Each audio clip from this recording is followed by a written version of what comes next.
Senator Santorum. Carly Fiorina was the only one of the GOP candidates to attend the March for Life in Washington last week. Where were you?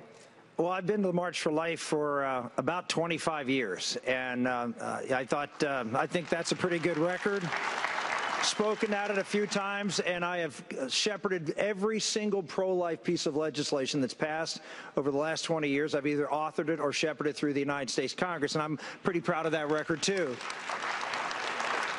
But we have an election going on, and there was some snow coming.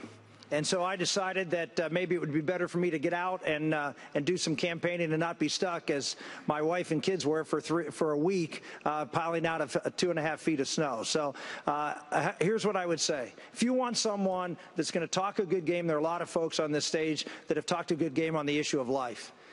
Not only have I talked a good game on life, and I've done some things, but I've also lived it.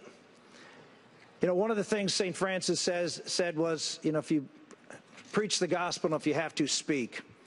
Bottom line is that twice in my life we were counseled to have an abortion, one with our son Gabriel and one with our little girl Bella. And neither time did Karen and I even for a moment think about it, because we know that life begins at conception. We know the dignity of every human life, and we know the potential of every child, no matter how long that life lives. And that is a message that can come across to all Americans and without having to say a word, and defend the institution of life and the dignity of life in this country. Thank you, Martha? Yes, Martha, can I just say, we've been talking tonight about a lot of issues, and we've also been talking about the fact that the game is rigged, and frankly, the media has a lot to do with that. It is outrageous, frankly, that Fox News and you would question the pro-life credentials of Rick Santorum. That is outrageous.